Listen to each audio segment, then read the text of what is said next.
Hello dear friends and students, welcome to Rahul Sharma mechanical classes. तो हम लोग इसके पहले जो प्रीवियस लेक्चर था इसमें बात किए थे गियर टॉपिक पे। गियर टॉपिक पे हमारा क्या हो चुका था, गियर की डिफिनेशन पे हम लोग बात कर लिए थे। गियर किस मटेरियल का बना होता है, उसकी कास्टिंग कैसे होती है, उसके जो इक्विपमेंट होते हैं उन सब पे हमने डिफिनेशन उसको एक्सप्लेन करके हमने उस पर बात किया था।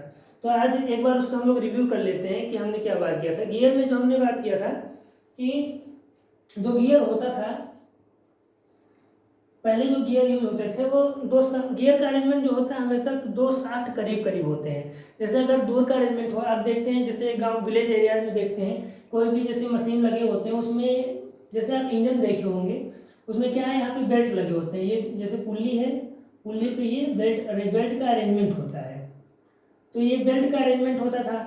और उसके बाद जैसे थोड़ा, अब इससे थोड़ा सा पास में गियर का अरेंजमेंट है। थोड़ा सा अगर इस गियर को हम थोड़ा सा और पास में कर देंगे, यहाँ पे मान लीजिए कर दिए इस गियर का अरेंजमेंट, तो इस गियर का अरेंजमेंट थोड़ा और पास करेंगे तो ये चैन का रूप ले, यहाँ पे हम चैन बना देते हैं। ठीक है, ये चैन हमने बना दी यहाँ पे। बट आफ्टर सम टाइम जब मॉडिफिकेशन है, यहाँ पे प्रॉब्लम क्रिएट हो रही थी। इसमें क्या प्रॉब्लम क्रिएट हो रही थी कि जैसे आपको हमको 100% यहाँ पे परफॉर्मेंस पैरामीटर चाहिए इसका। अगर हमने यहाँ पे पावर को ट्रांसमिट किया, अगर ये स्लिप करेगा, अगर ये पास पास में दो गियर हैं, इसमें देखिए अगर, तो इसमें क्या होता था, पावर का ट्रांसमिशन जो होता था ये मतलब करीब तो सही था, बट आफ्टर सम टाइम इसकी मॉडिफिकेशन जब हुआ तो यहाँ पे क्या बनाया गया, हमने तीत देखा। तो पहले जो ये होते थे, पहले जो ये गियर बनाए हमने, इसमें क्या होता था, इस स्लिप का कंडीशन यहाँ पे प्रॉब्लम क्रिएट होती थी। मान लीजिए यहाँ पे हमने पावर परफॉर्मेंस पावर ट्रांसमिशन किया, ठीक है, 100% एफिशिएंसी। अब इसका जो पावर ट्रांसमिशन हमको चाहिए 100% चाहिए, बट वो 100% ना मिलके 70 से 80% का पावर का ट्रांसमिशन हमको मिलता है। अब इसको, इस पावर प्रॉब्लम को दूर करने के लिए हमने क्या किया, यहाँ पे सेम गियर में ही हमने यहाँ पे तीत लगा दी है। ठीक है, जब यहाँ पे हमने तीत लगा दिया दोनों साइड में, अब ये क्या होता था, जब ये वर्क करता था जहाँ पे फ्रिक्शन जनरेट होता है, मतलब ये जो ये तीत है, जब ये क्लॉकवाइज डायरेक्शन में रोटेट होता था तो ये एंटी क्लॉकवाइज डायरेक्शन में रोटेट होता था। ये क्यों होता था, क्योंकि जब ये यहाँ पे क्लॉकवाइज डायरेक्शन में रोटेट होगा तो ये अपने आप इसको एंटी क्लॉकवाइज डायरेक्शन में रोटेट करवाएगा, क्योंकि यहाँ पे फ्रिक्शन जनरेट हो रहा है, इसको by the help of friction इसको अपने आप इसको साथ में लेके चल रहा है। तो ये यहाँ पे अच्छा विधि माना गया। ठीक है, तो जैसे यहाँ पे हमने देखा है, यहाँ पे तो ये फ्रिक्शन जनरेट हो रहा था यहाँ पे, और इसका अपोजिट डायरेक्शन में क्या था, फ्रिक्शन फोर्स अप्लाई हो रहा था, म्यू आर। तो अब हम जो देखेंगे, एक चीज हमने और देखा है, जो ये मटेरियल बना होता था फेरस और नॉन फेरस का बना होता था। फेरस और नॉन फेरस का, फेरस में क्या होता था, जो फेरस के बने होते हैं यहाँ पे हम देखेंगे, तो फेरस में क्या होता था, एक फेरस मटेरियल का बना होता है, एक नॉन फेरस मटेरियल का बना होता है। फेरस मटेरियल में जो बने होते हैं वो हमेशा कास्ट आयरन और स्टील के बने होते हैं, और जो नॉन फेरस मटेरियल के बने होते हैं वो कागज के और प्लास्टिक वगैरह के बने होते हैं। तो हम जैसे जो फेरस मटेरियल के बने होते हैं वो हैवी लोड के लिए यूज होते हैं। हमेशा जो भी इक्विपमेंट देखोगे, मशीन देखोगे, एक मैकेनिकल इक्विपमेंट देखोगे, तो वहाँ पे आपको हमेशा फेरस मटेरियल ही यूज होता हुआ दिखाई देगा, कास्ट आयरन के गियर बने होंगे। बट नॉन फेरस में क्या होगा, जैसे आपकी जो वॉच हो गई और जो बच्चे के टॉयज होते हैं उन सब में आपको नॉन फेरस मटेरियल के गियर बने हुए मिलेंगे। जैसे ये वॉच है, आपको इस वॉच में जो गियर मिलेगी उस गियर का अरेंजमेंट वो प्लास्टिक का बना हुआ है। जैसे आप घड़ी में देखेंगे, दीवार घड़ी जो होती है उसमें भी आप देखोगे जो गियर बने होंगे, जो गियर बने होते हैं यहाँ पे ये प्लास्टिक के बने होते हैं। दो गियर ऐसे लगे हुए आपको मिलेंगे। जो टॉयज में बच्चों के खिलौने में देखेंगे वो भी प्लास्टिक के गियर अरेंजमेंट होते हैं वहाँ पे। तो ये बेसिकली हो गया। तो हम लोग आज बात करते हैं कि टर्म यूज इन गियर, जो गियर में टर्म यूज होते हैं, क्योंकि ये बहुत ही इंपॉर्टेंट टॉपिक है। आपको कोई भी एक्सप्लेन करने से पहले हम आपको पढ़ा सकते थे, टाइप ऑफ गियर पढ़ा सकते थे, इस पर हेल्प कर मतलब सब कुछ बता सकते थे। बट उसमें क्या प्रॉब्लम क्रिएट होती कि आप जब बेसिक नहीं जाने रहोगे तो आपको आगे जल की प्रॉब्लम वहाँ पे समस्या होती। तो आपको हम इसके बारे में पूरा टर्म बताते हैं, क्या क्या टर्म गियर में यूज होते हैं। ये आपको जो एक्सप्लेन किए हमने हाफ बना रखा है, इसका फुल स्ट्रक्चर हम यहाँ पे बना के दिखाते हैं आपको।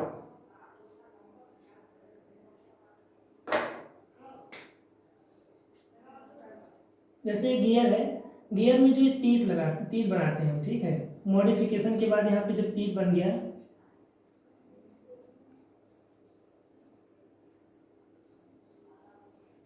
अब देखिए यहाँ पे क्या बोल रहे हैं, यहाँ पे जो नीचे का सर्कल है, ये नीचे का बेस तो आपका यही है, जो यहाँ पे शाफ्ट फिक्स होगा वो होगा, बट ये जो अंदर का सर्कल है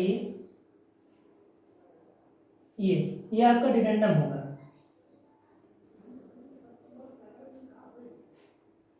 और जो ये ऊपर का ये यहाँ पे पॉइंट बनेगा, जैसे आपको ये सर्कल बनाएंगे यहाँ पे,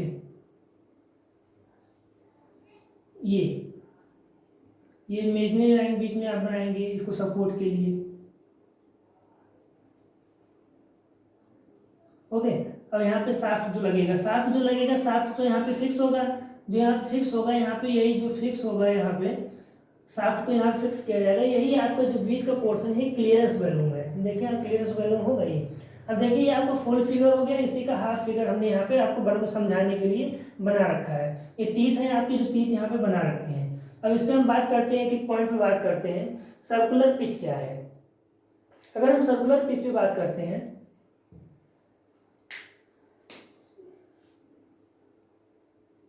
ये इसका हाफ पोर्शन मान लीजिए हम यहाँ पे काट डिवाइड करके बना रहे हैं, ठीक है, आपको समझाने के लिए।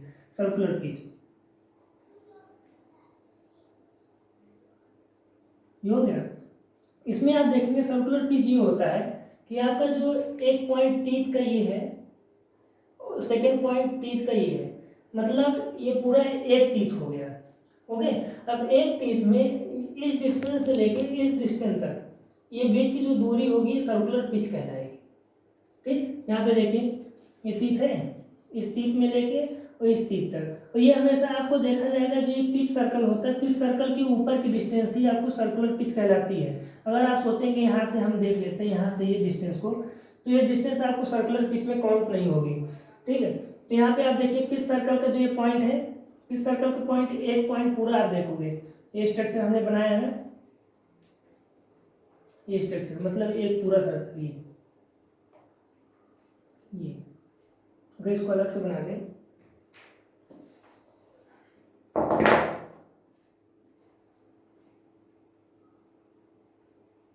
ये अब ये दूरी आप देख रहे हो, जो ये यहाँ से आप देखिए, ये आपको पिच सर्कल मान लीजिए हो गया, ये दूरी सर्कुलर पिच कहलाएगी। ओके, अब सर्कुलर पिच को पी से डिनोट करते हैं।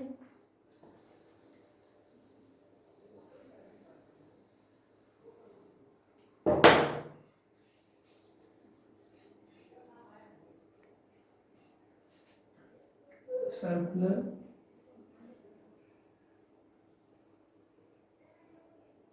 पिच को पी से डिनोट करते हैं। सर्कुलर पिच को पी से डिनोट करते हैं। सर्कुलर पिच क्या होता है, सर्कुलर पिच होता है P = पाई डी अपॉन में टी। अब ये पाई डी अपॉन में टी क्यों हुआ, जो यहाँ पे हमने फिगर बना रखा था पूरा गियर का अरेंजमेंट, ये तीत यहाँ पे बने हुए थे। अब देखिए ये जो डायमीटर है, मतलब ये जो पिच बनती है, ये जो गियर का अरेंजमेंट होता है, ये हमेशा इसके डायमीटर पे बेस्ड होता है। जब तक अगर डायमीटर में 8 सेंटीमीटर का है, 9 सेंटीमीटर, जितने सेंटीमीटर का हम डायमीटर लेंगे, उसी डायमीटर में उसी हिसाब से आपका गियर का अरेंजमेंट होगा। अगर 8 मीटर का हम डायमीटर लेते हैं तो 8 सेंटीमीटर का पिच रिसाइकल होगा। ये इसीलिए बता रहे हैं कि ये डायमीटर अपॉन में बेस करेगा, और ये किस पे डिपेंड करेगा, तीत पे, नंबर ऑफ तीत पे। मान लीजिए इसकी डायमीटर 7 सेंटीमीटर है, और नंबर ऑफ टीथ, यहाँ पे नंबर ऑफ टीथ देखेंगे, मान लीजिए 200 टीथ हैं, ठीक, नंबर ऑफ टीथ। अब ये क्या होगा, फॉर्मूले में रखेंगे, P = क्या होगा, पाई डी अपॉन में टी, पाई की वैल्यू हो जाएगी 22/7, और डी की वैल्यू क्या होगी, डायमीटर 7 सेंटीमीटर अपॉन में टी क्या होगा 200। ठीक, तो ये फॉर्मूला लगा के हम यहाँ के सर्कुलर पिच निकाल सकते हैं। तो ये होगा हमारा सर्कुलर पिच निकालने का फार्मूला। इसको आप डिटेल में देखिए, क्योंकि पूरा समझ लीजिए पूरी डिजाइन है ये, जैसे मशीन डिजाइन में होता है पूरा एक प्रोसेस होता है, वैसे ये समझिए पूरी डिजाइन है। अगर आगे आप न्यूमेरिकल सॉल्व करेंगे तो उसमें पूरा एक step to step by solve करना पड़ेगा आपको। तो यहाँ पे सर्कुलर पिच निकालने का आपको यहाँ से फार्मूला मिलता है P = पाई डी अपॉन में टी। ओके, अगर इसको आपको समझ गया ना कि इस पॉइंट से लेके इस पॉइंट, मतलब एक सर्कल, एक जो तीत होता है, तीत का फर्स्ट पॉइंट और सेकंड लास्ट पॉइंट मिला के जो बनेगा वो सर्कुलर पिच होगा। ये एक चीज़ और नोटिस करिएगा कि पिच सर्कल से जो पिच सर्कल की लाइन होगी वहीं पे आप यहाँ से डिनोट करिएगा, उसी की जो लाइन होगी वही सर्कुलर पिच कहलाएगी। ओके, सेकंड हम बात करते हैं एडेंडम पे। एडेंडम क्या होता है?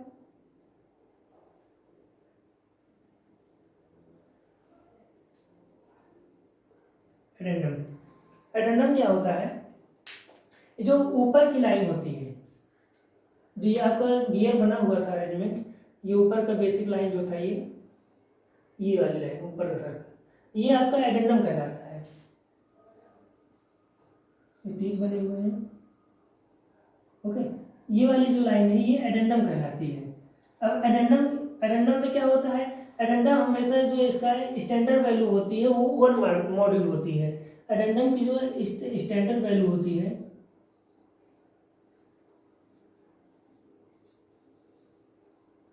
स्टैंडर्ड वैल्यू होती है 1 मॉड्यूल के बराबर होती है। ठीक, 1 मॉड्यूल के बराबर होती है। मॉड्यूल क्या होता है? मॉड्यूल हमेशा,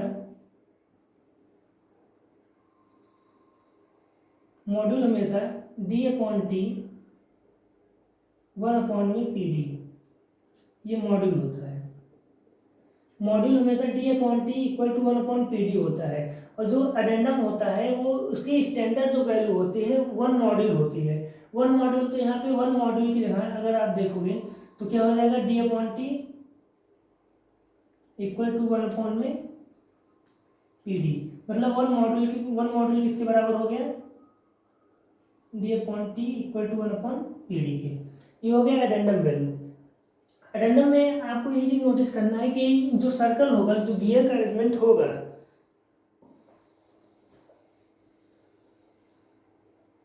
जो गियर का अरेंजमेंट होगा, जो तीत होंगे, ये ऊपर का पोर्शन ही एडेंडम कहलाता है। ये ऊपर का पोर्शन ही एडेंडम कहलाता है। और डिडेंडम क्या होता है? जो नीचे का पोर्शन शाफ्ट होगा, ये हमने बना दिया, जो नीचे का पोर्शन होगा ये डिडेंडम कहलाता है। ठीक, यहाँ पे डिडेंडम की बात करते हैं। डिडेंडम, ये देखिए, ये दूरी हो गई पूरी, ये डिडेंडम कहलाती है। आपका एडेंडम यहाँ से इस पॉइंट से लेके इस पॉइंट तक हो गया, पिच सर्कल से लेके और ऊपर के पोर्शन तक जो तीर बने हुए हैं, इमेजिनरी लाइन आप यहाँ पे बनाओगे, मतलब इमेजिनरी तीर पूरे बने हुए, मतलब इस पिच सर्कल से लेके ऊपर का जो लाइन है तीर तक का, जो तीर का ऊपर का पोर्शन है और पिच सर्कल के बीच की जो डिस्टेंस है ये आपकी एडेंडम कहलाएगी। और जो डिडेंडम होता है वो पिच सर्कल के बिलो, जो पिच सर्कल के नीचे और पूरा जो अपना तीर का पोर्शन होगा, नीचे का पोर्शन यहाँ तक पूरा, ये पोर्शन आपका क्या होगा? डिडेंडम कहलाएगा।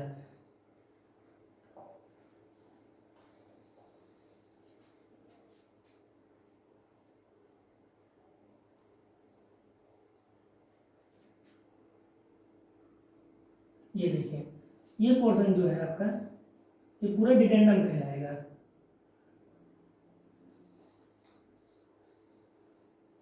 और जो ऊपर का पोर्शन होगा ये एडेंडम कहलाएगा। ओके, एडेंडम हो गया, डिडेंडम हो गया आपका। अब देखिए, अगर यहीं पे जो शाफ्ट फिक्स हो रहा है, जो शाफ्ट फिक्स होगा, ये तो बीच की जो डिस्टेंस है, जो शाफ्ट फिक्स हो रहा है यहाँ पे पूरा, ये बीच की जो डिस्टेंस है ये आपका क्लियरेंस वैल्यू होगी। लिखा है यहाँ पे, देखिए क्लियरेंस। ये क्लियरेंस क्या है? जो बीच का डिस्टेंस है, मतलब पिच सर्कल से नीचे डिडेंडम होगा पूरा, डिडेंडम एक पिच सर्कल का लेके यहाँ से डिडेंडम की लाइन, और यहाँ पे शाफ्ट जो फिक्स हो रहा है, ये बीच की जो डिस्टेंस होगी, ये आपका क्या होगा? क्लियरेंस। क्लियरेंस हमेशा क्या होता है? डिडेंडम माइनस एडेंडम।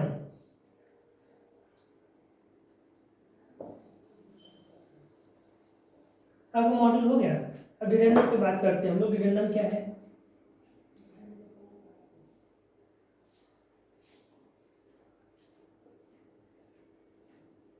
डिडेंडम आपको बताया हमने कि जो पिच सर्कल के नीचे का पोर्शन होगा ये पूरा डिडेंडम कहलाएगा। ठीक है, अब इसको डिडेंडम को हम डिनोट कैसे करते हैं? डिडेंडम का जो फार्मूला होता है 1 + π/20 मॉड्यूल, ये डिडेंडम को हम डिनोट करेंगे 1 + π/20 मॉड्यूल। अब देखिए 1 + π/20 इसको जब सॉल्व करेंगे हम तो क्या हो जाएगा 1 + 22/7 मल्टीप्लाई 20 मॉड्यूल। इसको जब सॉल्व करेंगे हम इसका क्या हो जाएगा 1.157 इसकी वैल्यू, और ये हो जाएगा मॉड्यूल। मतलब ये क्या हो गया डिडेंडम किसके बराबर हो गया 1.157 मॉड्यूल के बराबर हो गया डिडेंडम। ओके, मतलब सर्कुलर पीस पाई ये क्वांटिटी था, डिडेंडम क्या हो गया 1.157 मॉड्यूल के बराबर हो गया। अब हम लोग बात करते हैं क्लियरेंस वैल्यू पे। क्लियरेंस वैल्यू हमारा क्या है, क्लियरेंस जो बीच की डिस्टेंस है एडेंडम, ये जो बीच सर्कल था, पी सर्कल के नीचे का पोर्शन जो डिडेंडम का था और यहाँ पे जो शाफ्ट फिक्स हो रहा था, इसके बीच की जो दूरी है, जैसे यहाँ पे जो फिक्स होगा ये शाफ्ट को यहाँ पे इस मतलब जो गियर का अरेंजमेंट होगा इसको हम पिघला के इसको जब हम शाफ्ट को फिक्स करेंगे यहाँ पे तभी ये फिक्स होगा, रोटेट नहीं होगा यहाँ पे।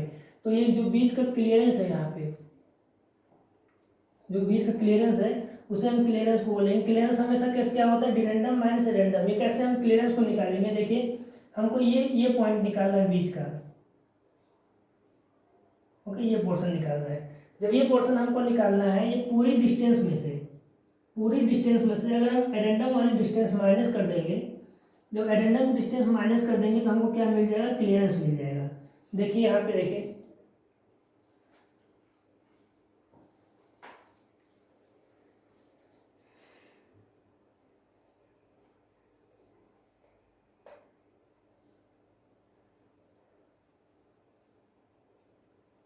ये देखिए ये आपका एडेंडम हो गया,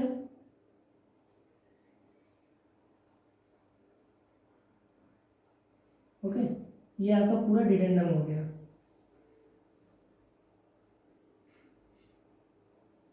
ये आपका एडेंडम है डिडेंडम। अब क्लियरेंस क्या है हमारा, क्लियरेंस ये पॉइंट है,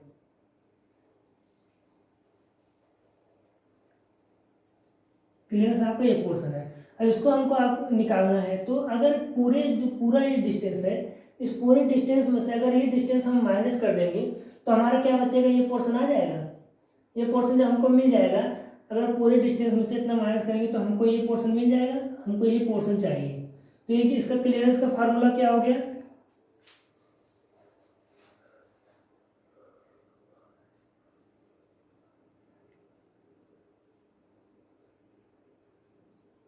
क्लियरेंस का फार्मूला हो गया डिडेंडम माइनस एडेंडम, ये होगा क्लियरेंस का फार्मूला। और डिडेंडम क्या है, डिडेंडम हमने देखिए यहाँ पे निकाल रखा है 1.157 मॉड्यूल, 1.157 मॉड्यूल। और एडेंडम क्या है, एडेंडम हमेशा आपको बताया था इसकी जो स्टैंडर्ड वैल्यू है 1 मॉड्यूल के बराबर होती है, तो ये क्या हो गया 1 मॉड्यूल। मतलब क्लियरेंस का फार्मूला क्या हो गया 1.157 माइनस 1.157 मॉड्यूल माइनस 1 मॉड्यूल, ये हो गया हमारा क्लियरेंस। ओके, अब हम लोग बात करते हैं एडेंडम सर्कल पर। एडेंडम सर्कल क्या है, देखिए पहले समझ लीजिए आप एडेंडम सर्कल क्या है। जो आपका ये जो पूरा फिगर बना था तीत का, यहाँ पे जो तीत बने हुए पूरे जो ऊपर का सर्कल है एकदम, जो बीच का पोर्शन क्या था आपका एडेंडम था, ये बीच का जो पोर्शन है ये आपका ये एडेंडम है। तो जब ये एडेंडम है तो ये ऊपर की जो लाइन होगी आपकी एडेंडम सर्कल होगी। और जब अगर डिडेंडम सर्कल की बात की जाएगी तो आपका ये पोर्शन डिडेंडम है जब, तो इसके कंपेयर करेंगे पहले से, तो बीच का पोर्शन जब ये एडेंडम था ऊपर की लाइन एडेंडम सर्कल हो रही थी, तो उसी हिसाब से अगर आप इसको देखोगे ये पूरा क्या है डिडेंडम है, तो इसके नीचे की जो लाइन होगी डिडेंडम सर्कल कहलाएगी। देखिए यहाँ लिखा होगा डिडेंडम सर्कल लिख रहा है कि नीचे की जो लाइन है ये क्या होगा आपका डिडेंडम सर्कल। ओके, क्योंकि ये पूरा पोर्शन डिडेंडम का था और ये पूरा पोर्शन एडेंडम का है, तो ये एडेंडम सर्कल हो गया, डिडेंडम सर्कल हो गया। एडेंडम सर्कल को हमेशा डिनोट करते हैं, यहाँ पे लिख देते हैं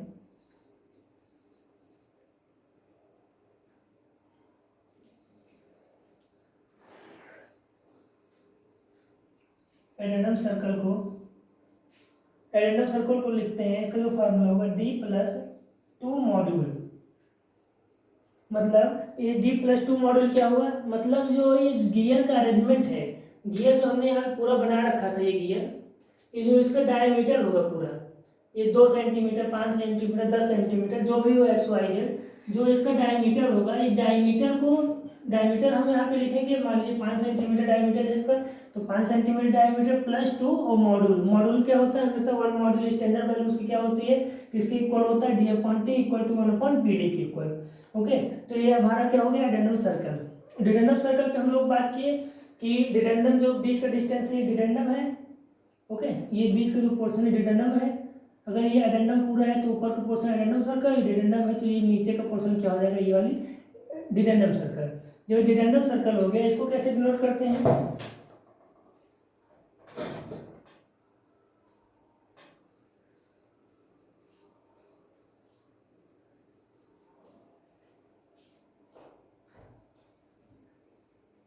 डिडेंडम सर्कल को हम लिखते हैं d-2 मल्टीप्लाई 1.157 मॉड्यूल। ओके, ये हमारा है डिडेंडम। एडेंडम में क्या था, d+2 मॉड्यूल था, डिडेंडम में क्या है, d-2 मल्टीप्लाई 1.157 मॉड्यूल। इसमें भी क्या है, d क्या होगा, हमारा डायमीटर होगा, जो गियर का डायमीटर होगा, वहाँ पे ये पुटअप करेंगे, 2 मल्टीप्लाई 1.157 मॉड्यूल। ये कहाँ से आया था आपका, ये आपका पूरा क्या था, सॉरी, डिडेंडम का फार्मूला क्या था, 1.157 मॉड्यूल। तो आपका ये पूरा हो गया, और d-2 पूरा ये फिक्स हो गया, तो आपका फार्मूला डिडेंडम का हो गया d-2 मल्टीप्लाई 1.157 मॉड्यूल। ये आपका होगा डिडेंडम सर्कल। अब हम लोग बात करते हैं पिच सर्कल। हम लोगों ने बात कर लिया था टूथ थिकनेस। देखिए टूथ थिकनेस क्या होता है कि आपका जो गियर का ये टीथ है,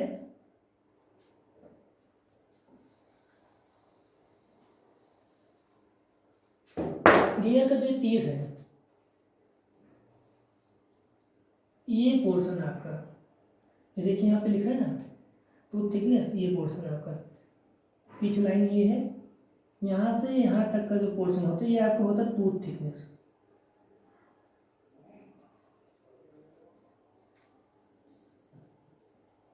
मतलब टूथ की थिकनेस क्या है वो यहाँ से हम डिनोट करेंगे। ये पोर्शन आपका देखिए यहाँ से लेके ये पूरा क्या होगा, टूथ थिकनेस हो गया। और पिच सर्कल क्या होगा, बीच का पोर्शन, जो बीच की लाइन इमेजिनरी लाइन थी वो पिच सर्कल होता है। पिच सर्कल को हमेशा, जो अगर इसकी डिफिनेशन जानोगे, पिच सर्कल हमेशा वही होता है कि जो गियर का अरेंजमेंट होता है, मान लीजिए ये पूरा गियर है, ठीक, ये गियर है, ये पूरा गियर हो गया। पिच सर्कल जो देखिए ये साफ्ट, यहाँ पे हम मान लीजिए साफ्ट लगा दिए, ठीक, और ये पूरा ये हमारा क्या हो गया, ये पिच सर्कल लाइन हो गई। ये ऊपर का पोर्शन क्या हो गया, ये आपका एडेंडम हो गया गियर का, नीचे का पोर्शन आपका डिडेंडम हो जाएगा। अब इसमें अगर आप देखोगे तो किस पे बात हो, पिच सर्कल पे। पिच सर्कल हमेशा ही इमेजिनरी लाइन बीच में खींची जाती है, टीथ के बीचों बीच में। ये मतलब इमेजिनरी क्या रहता है कि मतलब ये मतलब क्या लैग तो नहीं कर रहा है, ऊपर नीचे नहीं हो रहा, प्रॉब्लम क्रिएट ना हो, इसलिए यहाँ पे पिच सर्कल को डिनोट करते हैं। डिडेंडम सर्कल हो गया। टूथ स्पेस क्या है, अब देखिए टूथ स्पेस की बात करेंगे अगर हम, टूथ स्पेस क्या है, टीथ है यहाँ पे, टीथ का यहाँ से तो हमने थिकनेस निकाल लिया टूथ की, जो स्पेस देखेंगे 2 मीटर का स्पेस है, 3 मीटर का स्पेस है, बीच में क्या सा क्या है, इसको हम यहाँ पे मेजर कर लेंगे, ये आपका टूथ स्पेस होगा। ये डिपेंड करता है, अगर स्पेस आप मेजर कर लोगे तो उसके हिसाब से आप देख सकते हो नंबर ऑफ टीथ कितने हैं। जैसे मान लीजिए 2 मीटर का डिस्टेंस है, जितने टीथ है यहाँ पे, सॉरी ऐसे बताते हैं, जैसे यहाँ पे आपने देख लीजिए नंबर ऑफ टीथ, मान लीजिए इसमें 230 हैं, ओके, और यहाँ पे आपने इसका मीटर कर लिए, मीटर, एक टीथ के बीच में कितने मीटर, ये 2 मीटर का है एक टीथ, तो आपको यहाँ से नंबर ऑफ टीथ निकल जाएगा, कितने टीथ हो सकते हैं, 200 मीटर पूरा, एक 200 टीथ है पूरे, इसको डिवाइड कर देंगे 2 मीटर से, यहाँ पे आपको अरेंजमेंट निकल जाएगा 100 मीटर का। ठीक, ऐसे ही आप कैलकुलेट कर सकते हो इसको। ये हो गया आपका नंबर ऑफ टीथ, यहाँ से निकाल सकते हो। डिडेंडम सर्कल हो गया, टूथ स्पेस हो गया, क्लियरेंस आपको पता चल गया। टोटल डेप्थ, देखिए टोटल डेप्थ क्या है, टोटल डेप्थ जो पूरा डिस्टेंस होगा, जो आपको सर्कल का पूरा आदमी बना रखे थे, पूरा डिस्टेंस है यहाँ से, देखिए इस पॉइंट से लेके इस पॉइंट तक पूरा जो अरेंजमेंट है यहाँ तक, ये पूरा क्या होगा, टोटल डेप्थ होगी। मतलब टोटल डेप्थ को अगर आप कैलकुलेट करोगे तो आप कैलकुलेट कर सकते हो एडेंडम प्लस डिडेंडम, एडेंडम प्लस डिडेंडम अगर कर लोगे आपको पूरा क्या निकल जाएगा, टोटल डेप्थ निकल जाएगा।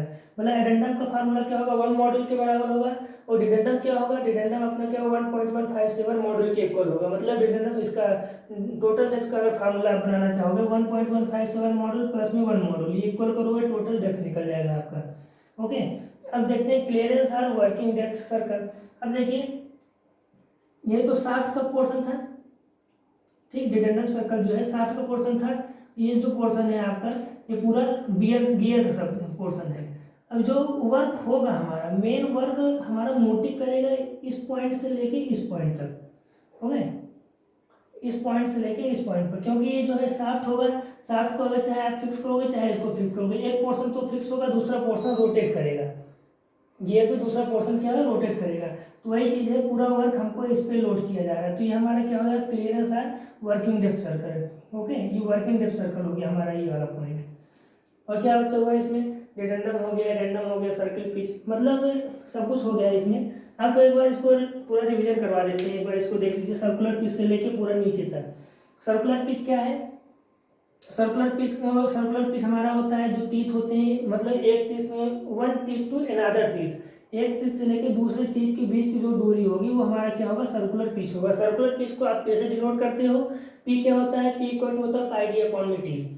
ओके, सर्कुलर पिच हो गया P equal to pi D upon में टी। उसके बाद हम बात करते हैं एडेंडम पे। एडेंडम की स्टैंडर्ड वैल्यू क्या होती है, 1 मॉड्यूल किसके इक्वल होता है, D upon T equal to 1 upon P D. ये इसके इक्वल क्यों क्यों होता है, क्योंकि जो मॉड्यूल होता है मॉड्यूल हमेशा इक्वल होता है D upon T equal to 1 upon P D के। ये हमारा हो गया क्या, एडेंडम हो गया। ओके, और एडेंडम क्या था, ऊपर वाला जो सर्कल था उसके बीच की दूरी थी, यहाँ पे जो बीच की दूरी इस सर्कल के ऊपर और जो तीत है उसके नीचे की दूरी एडेंडम सर्कल थी। ओके, मॉड्यूल तो हमारा मॉड्यूल क्या होता है, D upon T equal to 1 upon P D के इक्वल होता है, ये मॉड्यूल हो गया।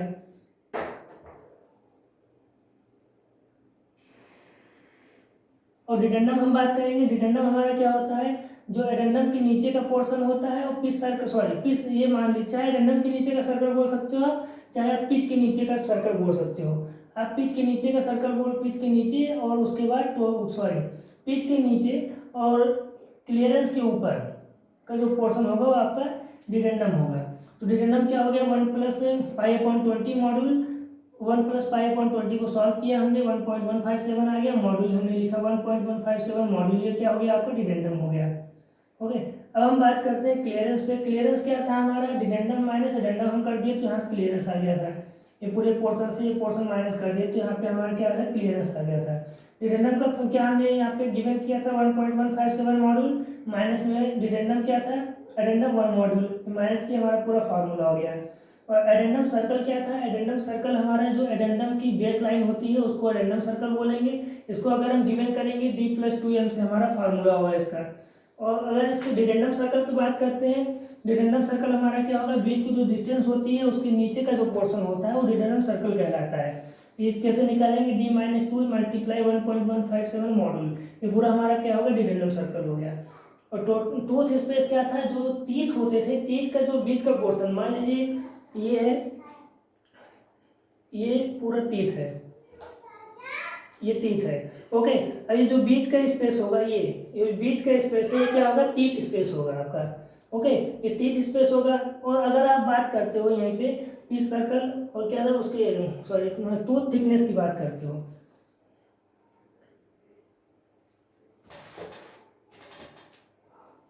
चलिए ये आपका देखिए, ये नीचे का पोर्शन क्या हो गया, टूथ स्पेस हो गया। और टूथ थिकनेस की बात करोगे, बीच का जो यहाँ पे बीच की लाइन होगी यहाँ पे, ये आपको क्या हो जाएगा, यहाँ पे टूथ थिकनेस हो जाएगा। बीच का पोर्शन पिच सर्कल की जो लाइन पे अरेंज होगा, पिच सर्कल की लाइन पे जो अरेंज हुआ है, ये आपको क्या हो जाएगा, टूथ थिकनेस हो गया, और नीचे का क्या हो गया, टूथ स्पेस हो गया। और टोटल डेप्थ क्या था आपका, पूरा पोर्शन का जो वैल्यूम था वो टोटल डेप्थ हो गया। ठीक है, इसको अच्छे से पढ़ाई करते रहिए, क्योंकि ये बेसिक जो है आपको पूरा हमने एक्सप्लेन करा दिया। आप इसको पूरा नोट करिएगा, नोटबुक बनाइएगा अच्छे से, उसमें पूरा टर्म इसके जो यूज हुए हैं गियर में इसको आप नोट करिएगा, पॉइंट लिखिएगा, सर्कुलर पिच इसको इसका फार्मूला लिखिएगा, एडेंडम का पूरा फार्मूला लिखिएगा, मॉड्यूल क्या होता है, डिडेंडम क्या होता है और एडेंडम क्या होता है, क्लियरेंस क्या होता है आपका, एडेंडम सर्कल क्या होता है, डिडेंडम सर्कल क्या होता है, टोटल डेप्थ क्या होता है, टूथ बूथ स्पेस क्या होता है, पिच सर्कल क्या होता है, सर्कुलर पिच क्या होता है, डेडेंडम सर्कल, मतलब ये पूरा आपको कंप्लीटली तैयार होना चाहिए। क्योंकि अगर ये आपको तैयार हो गया तो ये समझिए आपका न्यूमेरिकल बहुत ईजी हो जाएगा, न्यूमेरिकल पोर्शन। उसके बाद आगे के जो गियर हैं, spur gear, helical gear, worm gear, जितने भी बेवल गियर, जो जो भी गियर हैं, आपको पढ़ाई करने में बहुत ही ईजी होगा, प्रॉब्लम क्रिएट नहीं होगी। ठीक है, ओके, इसको पढ़ते रहिए और समझिए। जहाँ भी कोई प्रॉब्लम क्रिएट हो आप उसको पूछिए, व्हाट्सएप मैसेज कहीं भी, मतलब आप अपने डाउट को क्लियर करिए कैसे भी पूछ के, चाहे इसमें भी कोई भी डाउट हो आप इसको क्लियर करिए। ओके, और नेक्स्ट टॉपिक हम आपको इसके जो लेक्चर अपलोड करेंगे उसमें क्या होगा, type of gear, type of gear की बात करेंगे। क्योंकि बेसिक तो हमने पढ़ लिया है, बेसिक हमने गियर में पढ़ चुका था, और उसको आपको हम लोग गियर का कितने अरेंजमेंट, क्या क्या इसमें पॉइंट होते हैं, टर्म्स क्या होते हैं, इसकी मेन डिफिनीशंस क्या होती हैं, आपको इसको हमने सब कुछ बेसिक डिस्क्रिप्शन में बता दिया। ओके, नेक्स्ट पॉइंट हम लोग बात करेंगे वही, उसमें टाइप ऑफ गियर पे आएंगे और टॉपिक को कंप्लीट करेंगे। अच्छे से पढ़ते रहिए। Okay, thanks all of you, bye.